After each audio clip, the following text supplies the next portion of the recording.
తీసుకోవడానికి నీకు అధికారం లేదన్నప్పుడు, ఇంక అవతల వాడిని ప్రాణం నువ్వెట్ట తీస్తావు? అది జ్ఞాపకం చేసుకోవాలి ప్రియమైన వారలారా. కాబట్టి ఆ ప్రార్థనకున్న ప్రాధాన్యత ఏంటి అనేది మనం అర్థం చేసుకోవాలి. అవును, చెరసాలలో పేతురున్నాడు. ఆయన కోసం ప్రార్థిస్తే దూతొచ్చాడు. తనకి సహాయం చేశాడు. కట్టబడిన కట్లు తెంపబడ్డాయి. చెరసాలలు ఊడిపోయాయి. ఆ! పౌలు, శీలలు ప్రార్థిస్తున్న టైంలో ఏం జరిగింది?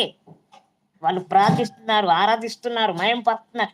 వెంటనే ప్రార్థన చేస్తున్న వెంటనే చెరసాల బద్దలైపోయింది యేసుక్రీస్తు నామంలో. ఆ జైలు అధికారి, ఇక నా పని అయిపోయింది, ఇక నేను చచ్చిపోతాను, కత్తి దూసి పొడుచుకుందామనే టైంలో పౌలు అంటా ఉన్నాడు, అయ్యా నీ ప్రాణానికి నువ్వే హాని చేసుకోకయ్యా, మేమందరం ఇక్కడ ఉన్నాం, మేము ఎక్కడికి పారిపోలేదు అని అంటున్నాడు.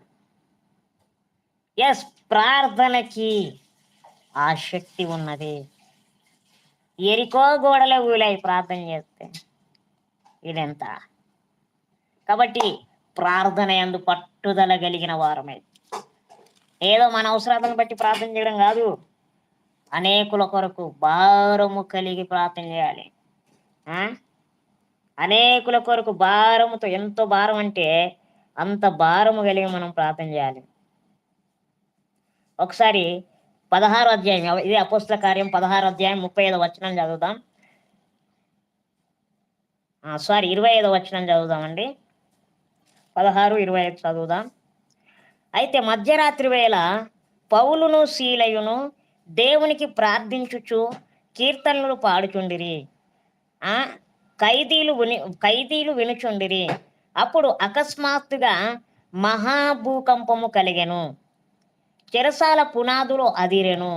వెంటనే తలుపులన్నీ తెరుచుకొనెను. అందరి బంధకములు ఊడెను.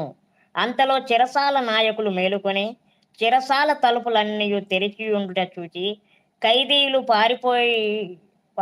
పారిపోయిరనుకొని కత్తి దూసి తన్ను తాను చంపుకొనబోయెను. అప్పుడు పౌలు, నీవు ఏ హానియు చేసుకొనవద్దు, మేమందరము ఇక్కడనే ఉన్నామని బిగ్గరగా చెప్పెను. హల్లెలూయా!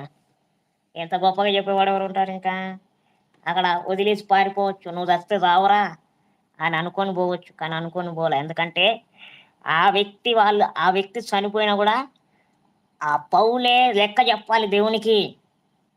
అర్థమవుతుందా? దేవుడికి లెక్క చెప్పాలి. ఆ భయం ఆయనలో ఉంది. అది కూడా నాకే పాపము కనుక నేను పోకూడదు, ఆయన ప్రాణాలు కాపాడాలి అని అక్కడ ఉన్నాడు. ప్రార్థన చేశారు. శిరసాల బంధకాలు ఊడిపోయాయి, మొత్తం తెల్ల చెదరైపోయింది, గోడలన్నీ కూలిపోయాయంట.